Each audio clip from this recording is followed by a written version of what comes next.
guys are knocking on the doorstep. You had a 1-0 lead majority of Friday. I guess take us through the last 5 minutes of game one this past weekend and giving it up a 2-1 game on Friday night, and then obviously going into Saturday.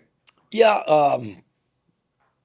First of all, give credit to Colorado. I think they were probably the fastest team we played. They've got some real good players. They certainly got an identity. Um, I thought our team did a real good job of taking away the rush play, their transition play for the most part. We are getting better in our D zone and starting to tighten it up. And then Ollie was really, really good in net. And I think the game was there to be won. You get into overtime, and it's one of those things where it's a one game shot or a one mistake shot. And we did have a grade A. Medrick Bulldog went down, twisted one hard, had a grade A opportunity. And then we just kind of made a lazy turnover that led into a rush goal in overtime. And you know what? When you get beat like that at home, it takes a toll on you emotionally because you played so well and you thought you're right there to beat a really good team. And that's the disappointing part, and that's the hard lesson part that we got to learn that every puck matters, and it comes down to fundamental situational um, games where you can't afford to make mistakes like that. And in terms of where we're at in terms of our growth and development, so we addressed that a little bit. The positives were Ollie was good in net. But I thought the penalty killing was really good on Friday night.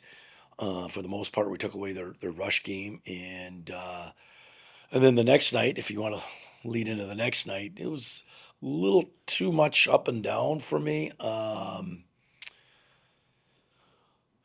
got hurt, and Grams has done real well for us, so we put him in. And it was one of those things where our power play was good and our penalty kill wasn't good. So you got back in at 2-1 with the power play. Yeah, and the one goal should have counted. Yeah. Plain, it went over the line, and we didn't have the overhead view up in the booth, I guess. And that kind of stung us emotion a little bit too. But um, we needed to get that next goal. And they got, I think, the fourth goal. I think put it away from them. But you know what? I think it was the lowest shot total we gave. So I thought we did some good things from that. But I thought the goals they got were just way too easy, uncharacteristic goals that our penalty kill gave up, and I think Rams would have wanted one or two of those back. So we addressed that. So that was a little disappointing for us. And our messaging to the team after is here's some areas that we have to clean up, and we have to buy into that, and it's got to be consistent. We're 6 games in. Are we doing some good things? Yeah, continue to build on the good things. But now, you need your power play penalty clicking, both special teams clipping at the right speed together, and not give up the easy goals. And we got an opponent coming in who's the best team in the country right now. There's not a lot of holders to their game, so we got to focus on getting better in the areas that we need to get better at, and make sure we're able to execute on Friday. He talked about best team in the country, Michigan State, but it doesn't need to be said to the guys.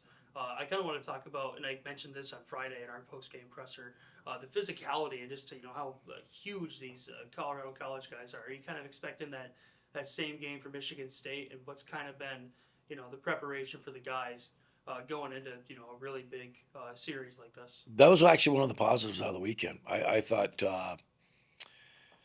you're right. The CC series was physically demanding, but I thought we dictated that. We had some big, big impact hits, and like you said, there was both sides. But overall, um, I thought it took away from their game, knowing that we're in their face. Our hits were impactful. That actually led to a couple of our goals. Actually, the one that comes to the top of my head, Tobias Pidka, that started from a big hit from Bettens, who had a great weekend physically, and usually hits lead to turnovers. You can collect pucks and go the other way, and that's what happened. So we got to do more of that on a repeated basis without taking penalties.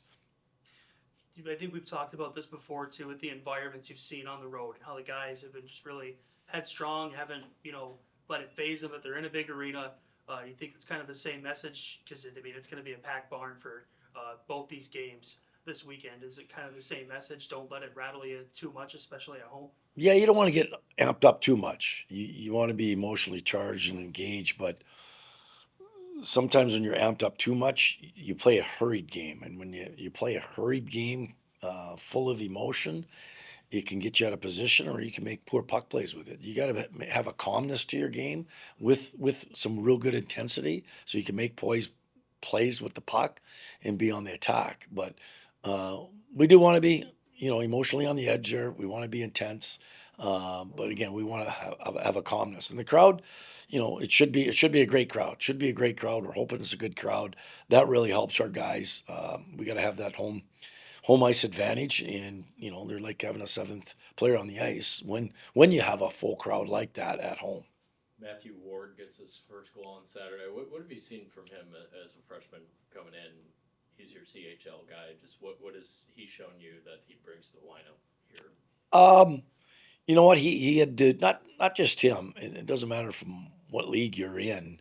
The transition has always been the pace of the game, the speed of the game, the strength of the game, because the guys are older and stronger. And UMass was an eye opener for all of the guys in Ohio State, and then coming in here, we sit down and talk to the guys, and it really comes down to moving your feet and allowing your skill to take over. And he's got a high skill level. He can make plays. He's got real good vision. He does have some real good tenacity when he gets on pucks. And I thought by far, he had real good back-to-back nights, especially on Saturday night there. And it takes time for those young individuals to make the transition, but he was impactful in his game, and we're going to need him and everybody else to step up.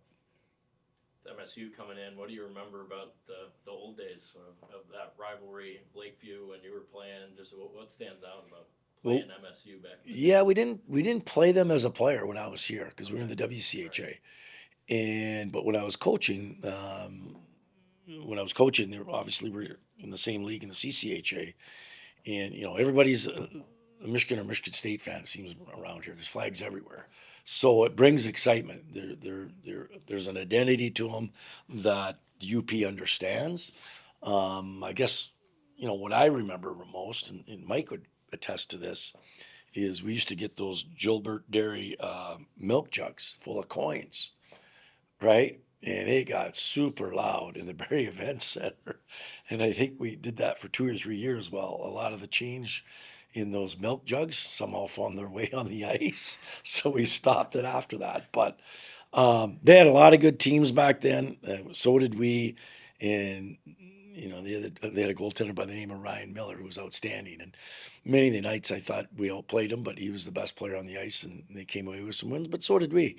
So anytime you got the best team in the country come into your barn, you got to embrace it. It's going to be a battle, and it brings out the best in you. It should bring out the best in you. And we talked about that with our young group, and embrace it, have fun with it, and go out, play instinctively, play hard, compete for one another, and let's make sure we execute on our game plan. Do you cross paths with Adam Nightingale a lot, or what makes his Yep. teams Yep. tough to play, especially this one? Yeah, he's done a tremendous job. He's at a different path, and we talked about that in the past. And obviously, he lived in the UP, and he's got ties to the UP, and I give him kudos for not too many Big Ten teams want to come up here. They just want teams like us to go down and play in their arena. But he knows how important it is to the UP, so I give credit to him and respect him and his staff for bringing his team up here this year in our place, so we go down there next year. But he's done a tremendous job building it back up. It's a blue blood program, and it's all about player acquisition, bringing in talent, and he's done a great job. And he's got a pedigree background with all his brothers are coaches involved in the game at the highest level, and he's done a tremendous job. And he's brought in a great staff that have done a really good job recruiting wise, and now they just keep running with it, and now they're a powerhouse. And he's the leader of the program and the face of the program. And again, I've got a lot of respect for him on the job he's doing and how he's doing it. What's the difference in play when you take on someone from Hockey East compared to Big Ten, to CCHA, to NCHC? Is there a difference in play? Like physicality wise, speed wise? I mean, Yeah, good question. I never really thought about it. The biggest difference for us is the officiating from league to league. I And mean, the game's not the same everywhere. yeah, it'd be nice if it was. But no, I mean, if you go back, UMass was their identity is big, strong, and fast. I think Ohio State's structurally sound. They can skate. They're dialed into the details. They got speed, skill, and I think and that's the reason why they're number one is Michigan State's got all of it. They got size, they got skill, they've got depth. There's not too many. They got great goaltending, great special teams. They're deep, and that's why they're number one. So, is there a difference from league to league? I think it's more program to program. Yep, I really do. And there's different identities for different programs, and I guess that's how I differentiate it. Your first 3 weeks. I know I hate moral victories. I know you hate moral victories. What has your team learned in those first 3 weeks that you can apply this week against Michigan State and being true to your team and making sure, or seeing if you can even steal one at home on Friday night compared to what we've done the first 3 weeks? Just let's stick to the process of getting better. And Which your team has gotten. Really yeah, I get a lot of emails and calls, which is awesome. But the name of the game is to win, and for us, our young crew, and we started from scratch last year. This is the rebuild. You can't fast track the growth and development, and you combine that against playing the best teams in the nation. It's not always going to go your way, but we are getting better playing against these really good teams, and we got to just continue on that process. But we also got to learn the hard lessons on where we want to be, and whether it's down the road here in the next 2 or 3 weeks, we should be much better. And that's our approach is, hey, let's focus on Friday night. Here's some of the things we've learned from last weekend that were good and we've been consistent with. Now we got to be consistent in this aspect of the game. That's going to help us get over the hump. And any coach will tell you consistency to how you play is the key to have success. And we've been a little bit up and down in some areas, and we've addressed that, and we'll work on it this week, and hopefully we're better on Friday. Okay, nice job setting up starting with the pass to set up the run. That was an outstanding performance. You obviously knew something. They could not stop the run. Right. And sometimes you just have to keep doing it. For sure. And that obviously was the game plan going in. Yeah. Well, I think, yeah, it's one of those things where when you find something that's working and you find, a crease in what they're defensively they're doing to us, then you got to stick with it and you got to be able to, rack up 200 or 538 yards rushing, if you can do that. So, it was great. I mean, I think, both those backs, Dobert and Wood, they were excited to, keep rolling, and, we found a nice groove and a nice rhythm there, and it was great to see. When you're watching guys like Jai Wood and Dober run right up the middle untouched, Mm-hmm. how valuable is that to you as a coaching staff, knowing that your offensive line Right. has gotten the job done? And Yep. we have not given enough credit to that line. They've For done sure. a great job all year. Yeah. But talk about the line and the pride they get in the Mhm. 538 yards. For sure. So, team meeting last night, we recognized players of the week. And try to make sure that, you're talking about the great things that people do. And we usually have a cut up that we put on, and so many great offensive plays, and you could see on a lot of those plays where the old line were just coming to the table with moving guys and clearing paths, and there were a few runs where those guys weren't even touched, and so.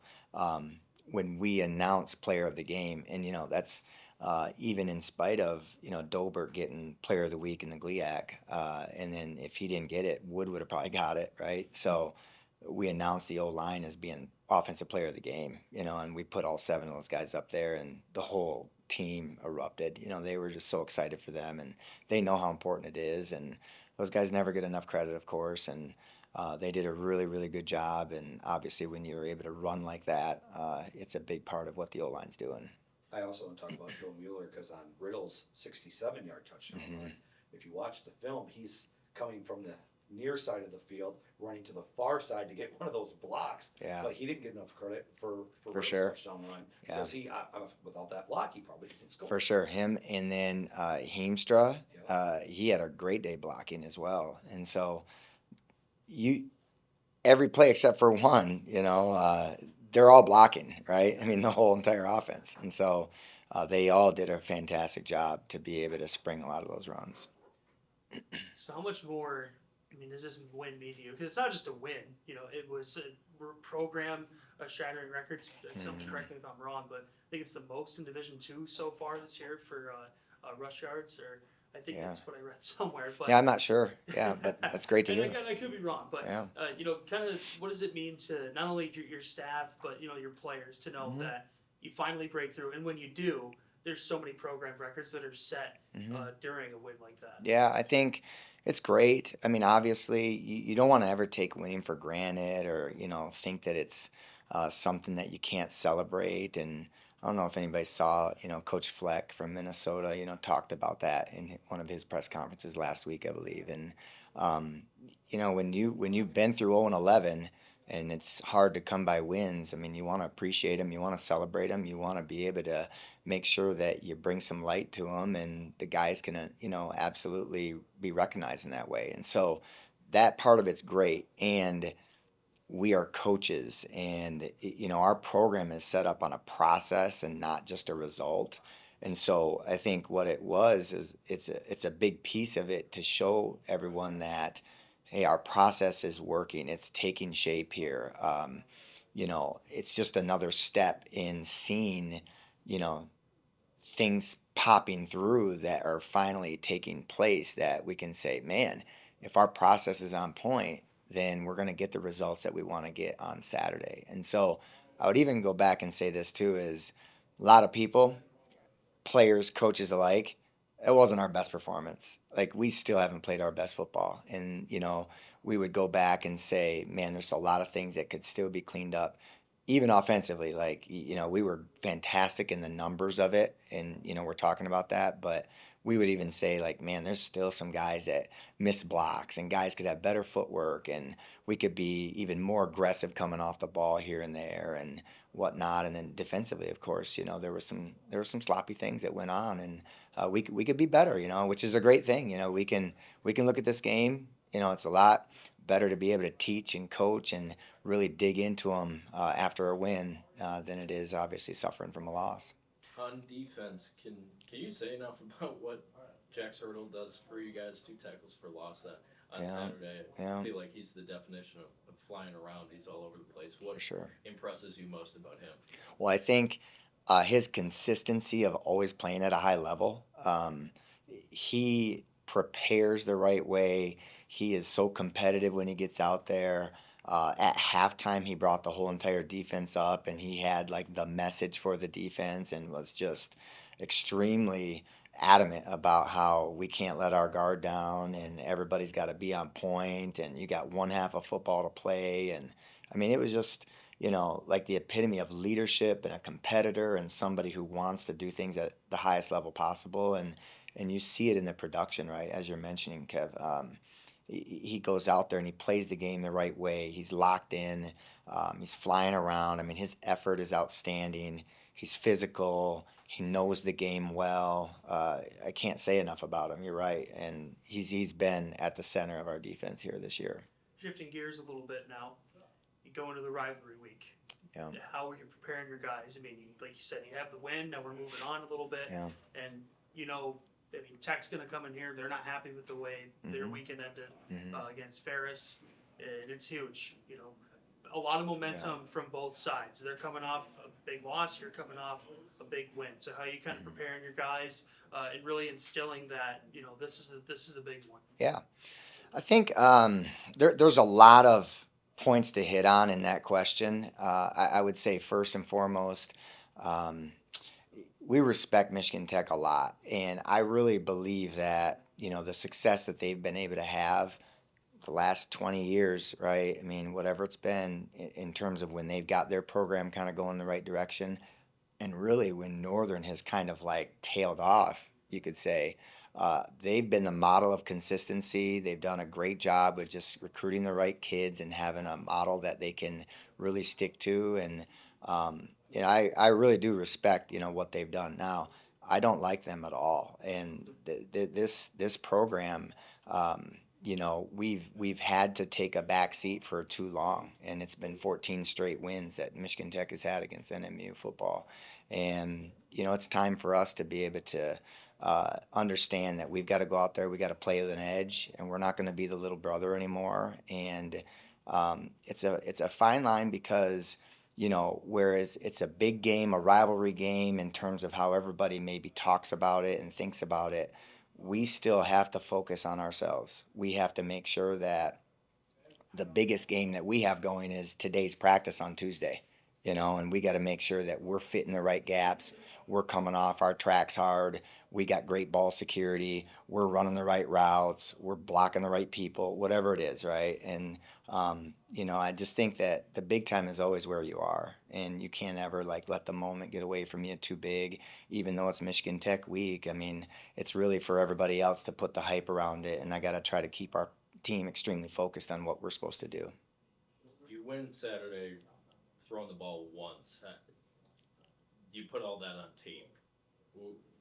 Game planning wise, just how deep or how different is the play sheet going to look? Yeah, Obviously, I you know. can't get into specifics. No, it's but hard to answer. How do you, Mm-hmm. after putting that on tape 1 week ago, Yep. how do you get ready for the next week here? Yeah.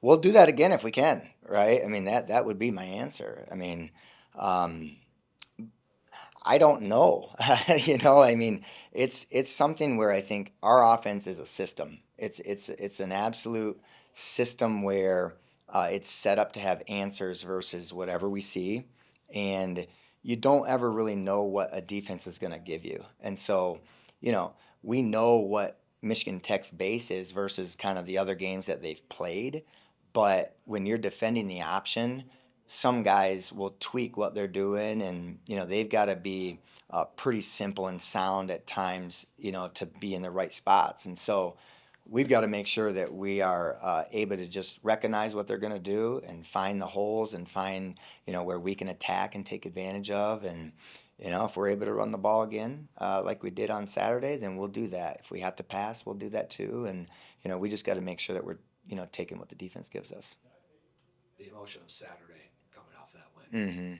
coming in Monday. I already know it's Michigan Tech week, Mm-hmm. but how were the attitudes different on Monday coming off that win? Yeah. What was the excitement level like, Yeah. knowing it is Tech week because you came off that win? I guess take us through the locker room and Yeah. how the guys are feeling. Yeah, I think it's a couple of little things in there that I would say affect it. Right after the game, Casey, I told him that I was going to go into kind of Jekyll and Hyde mode with him a little bit. Hey, congratulations, great job. I am so happy, so proud of everything you've done to achieve this. And be ready to get your tails ripped and coached hard come Monday. So I kind of already prepped them for that, right? And they knew it, and the thing about this group is they embrace that. I mean, they have embraced everything that we've been through, and they have showed up every day. I've talked about that many times. So they come Monday. I think what it did was, it kind of put them at ease. It gave them confidence. It made them believe even more in what we were doing and what we are doing. And so yesterday, I think there was a great air of guys being excited and having really some pure deep down joy, but knowing that they're ready to go and hungry for more and trying to get it better and better. And so our team meeting last night was fantastic, and we talked all about what it meant from Saturday and obviously what it means going into a week like this week and being able to manage everything that we need to manage. Last thing, what makes Alex Queno, their quarterback, he's more mobile than Mhm. guys in years past. So Yep. preparing to stop their offense. Yep. That's the tricky part. Ferris was able to exploit 5 picks. Right. What are you looking for out of the defense to exploit? Yeah, I think they do a really good job of being able to protect what they're doing. I mean, of course, if you look at Ferris, right? I mean, it's a little bit of it's hard to say, right? I mean, they're good, right? I mean, they're number one team in the country for a reason, but what I would say is Michigan Tech offensively does a great job to try to minimize the damage, and they put your defense in precarious situations where you have to really be sound and you have to adjust to some movement that they give you. Um, I think Alex is a really good athlete, and so we've got to be super aware of what he can do with his legs. But I think he can also throw the ball, and so they will find ways to attack us. And I think what we've got to do is recognize formations. We got to adjust well, and then we've just got to be super sound in what we're doing. We can't let some of their adjusting get us all out of whack and us be out of position. And I think they're good enough for a trick play here and there, to try to hit you and try to, outsmart you there. But we've got to be super disciplined on the backside of things. And if we can do that and play extremely sound on defense, I think that we can put ourselves in a good position there. Coach, is the crossover kind of a good midway point in the season for you to assess where things are at, especially going up against some other teams in the region? Do you view it that way? Yeah. The crossover is an awesome event. I think it's the largest collegiate volleyball event in the country, regardless of division, which is a really cool thing to be able to hang our hat on. But it's interesting. Everyone's kind of in a different place going into that event. You have teams that are near the top of the conference that are like vying for NCAA at large berths. So that's why this event was born, to get teams in our region in the same location playing each other to kind of help sort out seeding for the NCAA tournament. So you have those teams. You have the teams that are really struggling, that are just looking for wins to play other, lower level teams.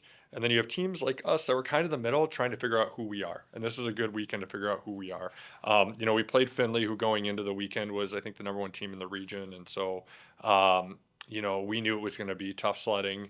And really the goal was to play as well as we possibly could. I don't think we met that metric. And then we played Quincy the same day on Friday. It's also one of the best teams in the region. And again, did not perform the way we wanted to, which was frustrating. But, after the fact, we discussed it. Film isn't shared quickly at that event, so we couldn't really dissect it too much. So really our focus was on, who are we playing on Saturday, because that isn't determined till Friday night, which we found out was Ashland. Watching as much film of them as we could on Friday night. And then, Saturday we played great. We played really well. And the thing with us is we're always going to have to win by committee. There's very few times throughout the year where you'll see us win and you'll say, oh, that one player was the reason they won.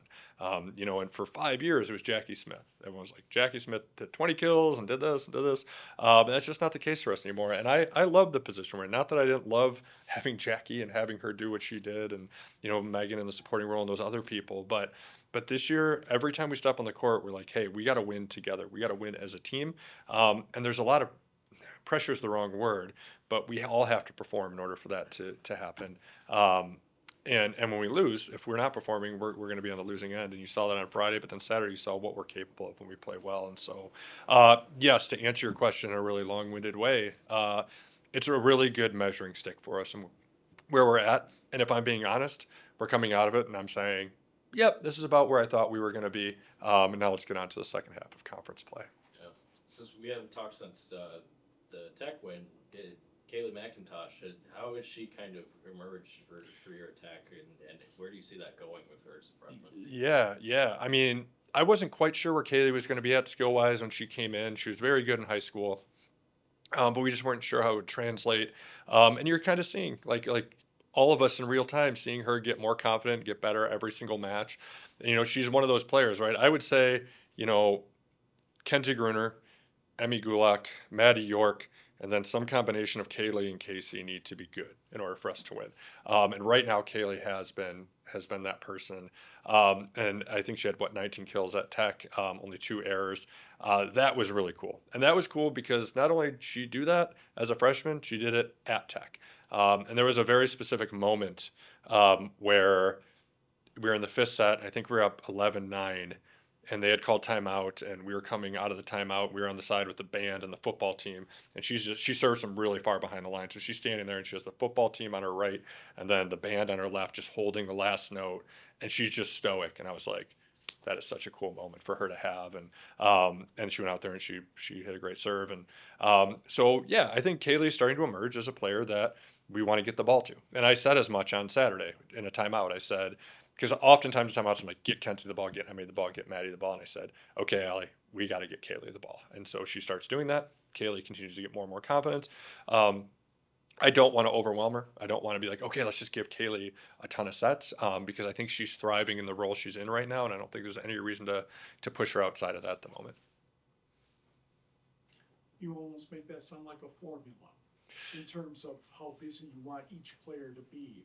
Obviously, that isn't what you're thinking, but how do you keep everybody happy, although you may have a hot player at the moment? Yeah, I think it is, and we discuss this every day in practice. We discuss it, in our scout, things like that. Is like, if a player emerges like Kaylee at Tech, of course we want to give Kaylee the ball. But if she's not, there is a formula. There is an idea of, there is decision making that Allie, our setter, has to make based on what the defense is presenting, based on what the block is presenting. But throughout the match, we'll be talking about like how are we spreading it out. Like Cam and Lauren, our assistants, they're tracking these things. They're watching like what is the distribution across the board to our hitters, and then what's our relative success with that distribution, and then you have to kind of reevaluate. And there was a moment against Ashland where one of our hitters was getting a lot more sets, and she was doing okay.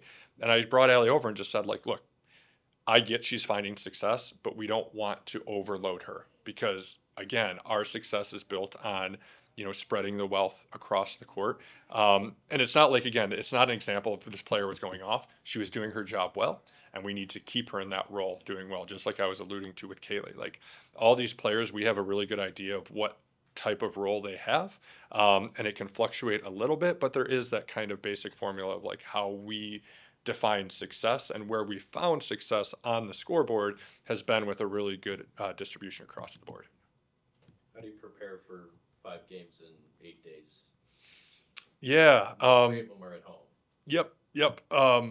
And 3 really tough opponents. You have Grand Valley and Wayne, who are ahead of us in the standings. Wayne, I think, has one more win. Grand Valley has one less loss. And they're both very similar teams. They like to set their middles a lot, but they have options on the right side and the outside. So, this week in practice, we're going to work a lot on our block and slowing down those hitters, because that was one area we really struggled with Finley and Quincy. Is they're very physical on the pin, and we weren't slowing them down. And so, Grand Valley and Wayne, I would describe as very physical. And so we need to be able to slow them down. We can't just trust that, Liesel or our defense in general can dig a ball that's coming at them at the velocity it will be. We need our blockers to get in front of them, slow them down, force them to hit roll shots, hit balls into our block and slow the ball down. And so that's going to be really our focus. And then Tech, Tech is on a little bit of a skid, just like we were, right? They lose to us. They go to Purdue Northwest on a Sunday. They lose, and they go 0-3 at the crossover. And you can tell they're trying to figure themselves out, but it's Tech, and we beat them, and so they're going to have that much more motivation to beat us on our home floor. So, there's not going to be a lot of resting in terms of like the coaching staff preparing for our upcoming opponents. I think the big thing for our team is providing opportunities for rest, physically, mentally, emotionally. So like we took practice off yesterday. We didn't do any lift or anything. And then we'll do pretty light today and kind of ramp it up. And then I would suspect next Monday we'll go like very light before hosting Tech, just because we're at that time of the year where if we overload usage of the body, we're not going to be in our best shape at the end of, or the middle of November. And so it's just really important that you're playing your best volleyball and you're the healthiest you can be in mid-November when those matches are like win or go home. So that's the problem. Is Allie having a slight problem adjusting the fact that she doesn't have Jackie there? She knows she has to spread it out more. I think any setter would not doubt themselves, but there is an adjustment period. And I think Allie's past that adjustment period. I think early on, not only were we playing really quality opponents, but our offense was not quite as sharp as it could be. I think we're past that point. I think any setter has a more comfort in knowing there's that player that you can set the ball to the ceiling to. And that's what Jackie was. But how do I word this? I think Allie is an incredible leader. I think Allie wants to get better every day. She understands what it takes to be successful. And I think she's doing a great job. And I think it's she had 38 assists in that match on Saturday, which is, a good number is 10-ish. That's like good job. If you average 10 assists per set, she's at, over 12. And that fluctuates based on the team we're playing. But no, I think Allie honestly has embraced this role. I think it's more fun to go, okay, how can we beat them strategically versus just straight up, we're better than you. And that's where our job as coaches is to put Allie in a position where she understands what our offense is and what it needs to be successful. And then her executing that. And so, it's again, talking about Cam and Lauren's role in this team. They were both former setters, both former GLIAC setters, both highly, accredited. They're, have gotten a lot of accolades as setters, and so they understand the position, they understand the mindset, and so they've really been working with Allie and Livia, our backup, on being smart, making good decisions, and I have full faith in Allie to do this, and of course, like I said, anyone would welcome someone with Jackie's skill set on the court because of what they can provide for the team, but I look at our team top to bottom and I say, this team can do something good. And so we're just kind of focused on that, and Allie being the leader on the floor with the setting position. Were the matches better than what the numbers said? Friday, no. I thought that what you probably saw statistically was how the game went. Sunday, thought the numbers were good. We played probably our best conference game all season, and we lose 1-0 on one shot from Davenport. And sometimes, unfortunately, that's the way our game goes. But we're seeing a pretty big disconnect between the team that showed up on Friday to play and the team that showed up on Sunday to play. So I thought we deserved what we got on Friday, deserved a lot better on Sunday. Unfortunately, we didn't find the back of the net enough to make that happen. The world of soccer. It's very true. How do you turn around in just 1 week of practice, knowing you got to go on the road and play Grand Valley this Friday? Yeah, I think, I think this, if you look on paper, this is going to be one of the toughest weekends of our entire season, right? What I like about this past weekend is that we are coming off of a really, really good match on Sunday. We played some of our best soccer all season in tough conditions against a tough team in Davenport.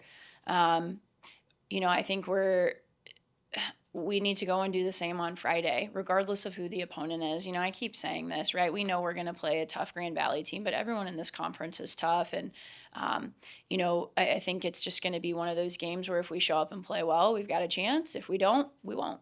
And our reality right now is that we're tiptoeing this long spectrum of performance, and we've got to find a way to narrow down our consistency and be better more frequently. Friday would be a great day to do that, and Sunday as well. But I think, you start with Friday and you show up and you perform well, you have good energy. The field's going to be nice. We know we can play on it. And so really it's about us showing up and bringing our A game, which we haven't done consistently this season.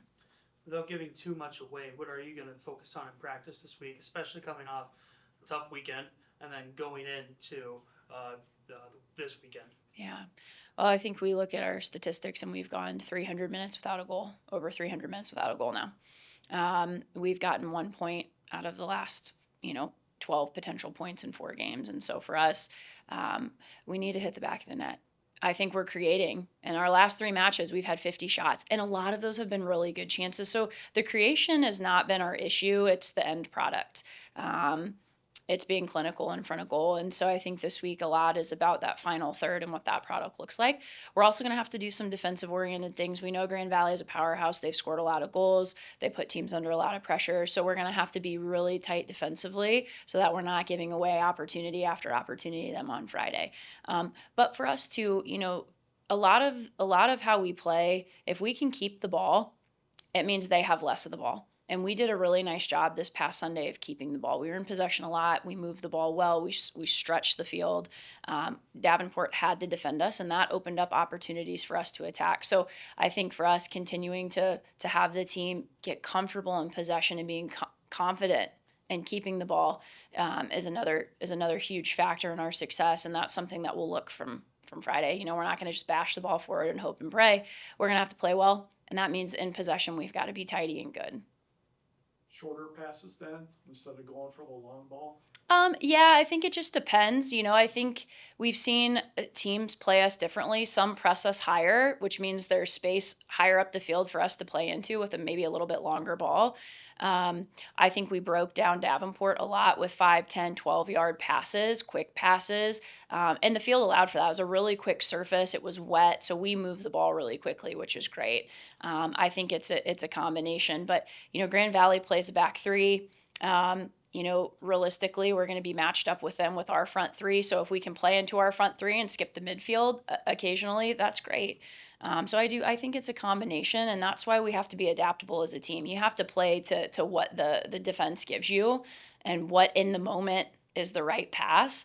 And so for us, I think that's we're trying to find that right decision has been something we've talked about a lot. Decision making in the game of soccer makes or breaks your game.